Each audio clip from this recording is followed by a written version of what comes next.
sweat dripping and just skin just look all, ooh, you know, it did. It looked like somebody just threw up some stuff, like they chewed out some old chicken and threw it back up. That's what it's. What's up, everybody? Welcome back to My Twisted Life TV with Poetry. I am Poetry. You are here for another recap and review of Star Trek Discovery Season 2, Episode 4, An Opal for Sharon. Now, I have no freaking idea what the heck these titles mean and how they are in the least bit related to what the heck we just watched. I'm just confused. Anybody that knows what that means, or maybe there's another title out there somewhere, because you know, when I'll be watching on CBS All Access, and then sometimes, you know, I stream it through my Android box, so sometimes, you know, the titles change. So if y'all have a different title for this episode, let me know. But if y'all don't have a different title and y'all know what the heck this title means, put that down in the comment section for me, please. So Captain Pike, he get a visit from number one, and who tells them there's something really fishy going on with Spock's investigation. Well, that's what they suspected last episode. Michael and Spock was like, hey, something ain't on the up and up with this. You know, they got him level 1, and that's really a high security clearance for somebody that's his pay grade. Like, why is he such a high clearance? Like, she does not believe there is any way fathomable that Spock could have killed 3 of his medical officers. It just don't make sense. That's not our Spock. That's not the man that we know. So Boss Man is in there telling Tilly that May, who is now a big ass blob of gray matter, is like a highly intelligent species. You know, it has emotions. It acts out of intention and with motive. So, you know, he is like really just impressed by the blob, by May. And Tilly is trying to confused about why the heck, of all the people she know in her life, why did May become the one that she chose to be, or he chose to be, or it chose to be. And because she was like, you know, me and May wasn't even that cool. You know what I'm saying? You know, I was the weird kid in school, and she really tried to connect me. But I think I was kind of like a bitch. You know what I'm saying? I could have sworn she said that May was a bully. I don't know. But like, we determined last week that May was annoying as hell. She's annoying. Her voice, the actress, is just annoying. Ooh, anyway. Well, you know how she was leaning on the glass and just talking to Boss Man about it. And when she leaned on the glass, the blob put its figure hand up next to it, you know, like a prisoner in jail trying to connect with you on visiting day. Until he was like, oh shit, wait a minute, what you doing? We not that cool. We not that cool, okay? Speaking of connection, Michael has decided that she does not want to go and look for Spock anymore. Amanda told her she needs to stay in her place. You done did too much damage. It's not the best thing for you to do. So she don't want to go look for Spock no more. But Captain Pike like, no. Our mission is more important than your feelings. We're going to do what it do, baby. We're going to go ahead and get out there. Like I say, well, number one was able to track the warp signature from his ship that he stole from the planet when he escaped. So they have a position.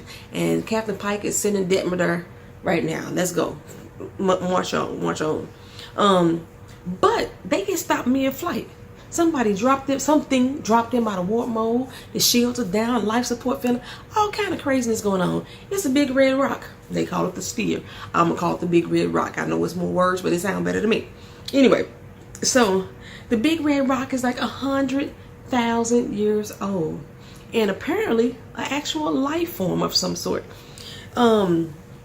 But it's not responding to them, you know, when they do their little hails. It's funny that they be doing their little hail signals. They expect everybody to know what that means. You know, so they respond.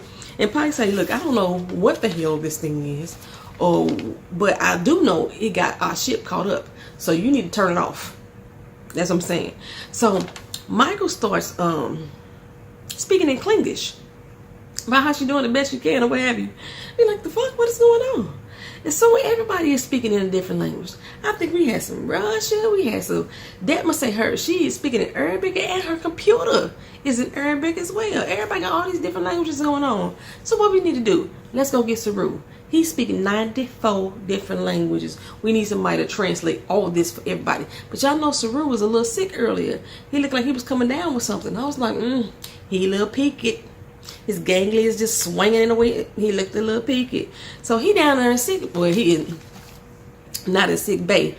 Excuse me, he on his sick bed, and that's what he's supposed to be arrested. But they brought him on in. He was able to translate everything, get the computers. You know, Detmer's talking to Arabic, so he did the Arabic thing and got it where she could understand. He fixed it on up for everybody. He said, you know, temporarily, we need to get up in the system. Our doggone language translator is malfunctioning. We need to fix some stuff up in there. Okay, so Michael and Saru, they think they get the translator back working. They think it was a virus that was happening. And they want to slow this virus down. So, Saru, like I said, he's pale. Sweat dripping. And just skin just look all, ooh, you know. It did. It looked like somebody just threw up some stuff. Like they chewed out some old chicken and threw it back up. That's what his skin looked like to me. And I'm like, take your butt to sick bay, boy. This is what's wrong with people. They sick and they bring their ass to work and make everybody else around them sick. Use your sick days. That's what the heck they there for. But no, Saru got to be gung-ho. I got to save the ship. I got to save the ship. I'm dying anyway. What? What'd you say? Baby Saru said he dying. This is something terminal that happens on his planet. Everybody on his planet had this happen to them. And he got to go. It ain't no stopping us. It's gonna happen. Michael, like, wait a minute now. Say what now? That ain't what I heard you say. That ain't what I heard you say. Well, anyway, Tilly, she think that May have sabotaged the spirit in some kind of way. But they need to make some type of connection, or that Tilly, that May made some connection with the Red Rock. So it appears though, once they think that they got stuff isolated, some electrical shocks. So they're happening all over the ship. I mean, they dipping and diving. And you know, the chick that they saved off of the first signal, Dr. Jet, she in there, her and Boss Man going back with an exchange of wits. Pretty much is what they was doing. But they all, I mean, electrical spikes just flying all over the place. And she say, look here, if we don't get this crap under control, this might ignite our oxygen. And then we're going to be fried up in here like french fries. I'm just telling you right now. So Tilly, Jet, Boss Man, they come up with this bright idea to divert the electricity. And Jet's like, you know, oh, something just happened. I'm sorry about that. They came up to divert the electricity. And then she holding up the little hose like it was a fire hose, and she ready to aim.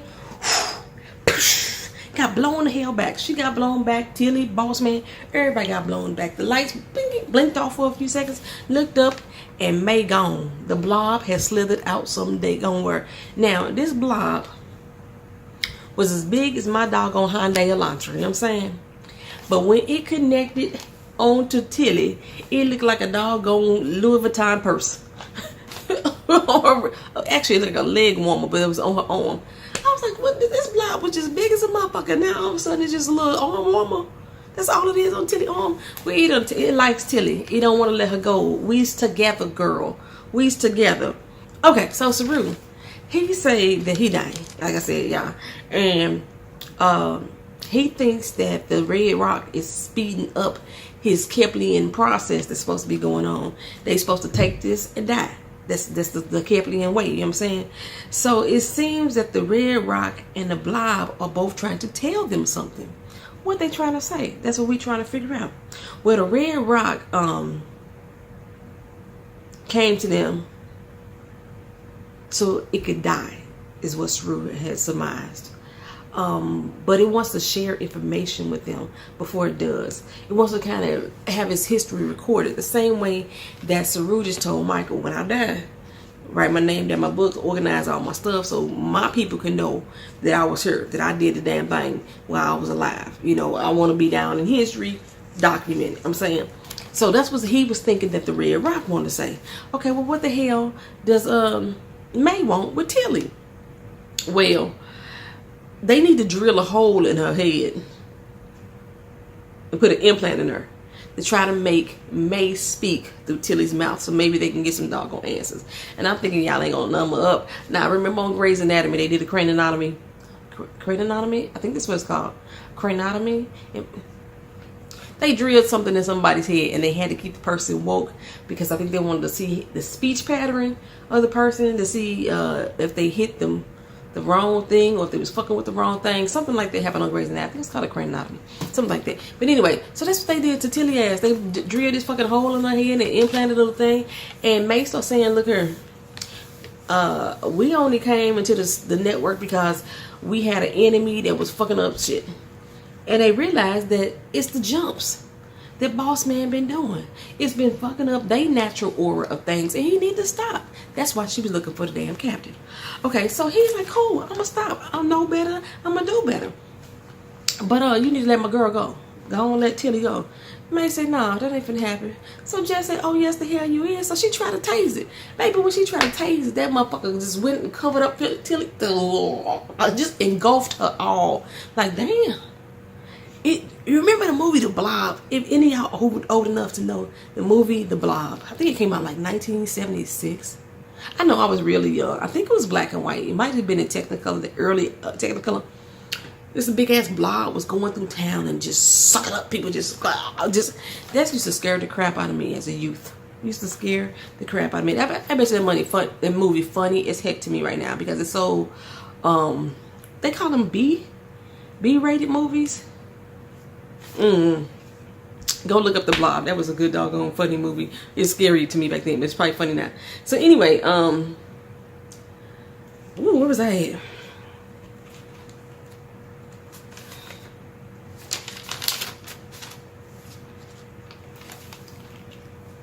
So somehow Boss Man was able to cut open the blob and pull Tilly out. I missed how that all went down. And I thought I was looking at it like, what the fuck? How they get her out? But Saru was still going on the glory, even though, you know, everything seemed to be everything. He's like, you got to cut off my ganglias, you know, end my suffering. I was like, what the hell? But when I thought about it and then I chuckled a little bit, I was like, boy, if the Emperor was here, she would eat those ganglias. You remember she used to eat the ganglias of the Keplians. And so Michael gonna have to be Dr. Kevorkian for him. You know, help him put himself to death. You know, at first I was like, I should have known that he was going to lead the show or something like that. Because his cast, his role on the show has really diminished since the Pike storyline came about. Saru has not really had any major parts. I was like, oh, he finna damn lead the show. That's fucked up. Well, she reached out to go cut off the damn ganglias. The motherfuckers fell out on their own. What the heck is happening? He cleared all up, his skin got all, you know, cut some color in it again, and he's still alive. Oh, he just went through puberty. That's all he really did. Just went through puberty. His people been going through life all these years, accepting they're gonna die, cutting off their ganglia so they could end their suffering an early death, basically. And that's all they was really doing was evolving. That's all his people been living a lie all this damn time. What does that really mean? I need to go back and let my people go. Give us free. That's pretty much what he need to do. But anywho, May, she a doped up jet in Boss Man with the spore celiacs or biliacs or whatever the damn word was, you know. And they realized it when they start saying nice shit to each other, because these two have been, like I say, having an exchange of wits back and forth. They realized they were saying something really nice to each other, and he noticed there was some dust on Jet. He's like, what is that dust on you? She's saying, I was wondering what was on you too. That motherfucker took his tongue and licked her face like grandma used to do, and then put it back in his mouth. I was like, that motherfucker just licked, eat the dirt off her face.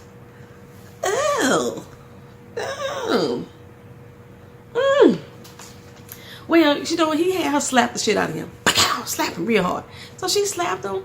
He came to just enough so he can go get some antibodies or whatever, injected in her, injected him. You're supposed to inject it into you first. On the airplane, they tell you to put your mask on first before you start helping other people. Inject that shit into you first and then into her. You did that backwards, but we're going to let that go because both of y'all lived. But then we turn around and look, where the fuck is Tilly gone? Where's she gone? She back in the belly of the beast, baby. That damn May sucked her right back on up in the middle of the blob belly. And that's the end of the episode. I'm telling y'all, these episodes have been weird as heck to me. Weird. I don't know what's going on with this season. It seems to be more about science and emotions and feelings and stuff like that, instead of the action and the adventure and the fighting and the killing that we got in season 1. Like last episode, I said we had a good little fight scene going on there with the Klingons. The Klingon War is over. I read somewhere that they're not gonna have the Klingon War no more. We can't be looking no more forward to a war with Klingons. This is all about feelings and connecting with family and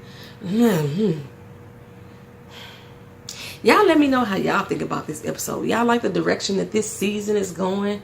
Y'all want these feelings and all this emotional connection and all this science. You know, I watch science fiction because it's fiction. I don't need to have all this damn science. Not all of it, you know, just little hints to here and there. Give me some made up science. But give me some action and adventure and some killing some folks and some, you know, going against enemies and forces unknown and unseen. That's what I want to do. That's what I want to see for Star Trek Discovery. But I guess Michael said it. We're going back to our original mission of us being a science vessel. I'm not impressed. Well, I'm going to keep watching. I'm going to finish out the little season. Y'all, again, put y'all comments down in the comment section. Thank y'all for watching. Like, comment, share, and subscribe. Peace.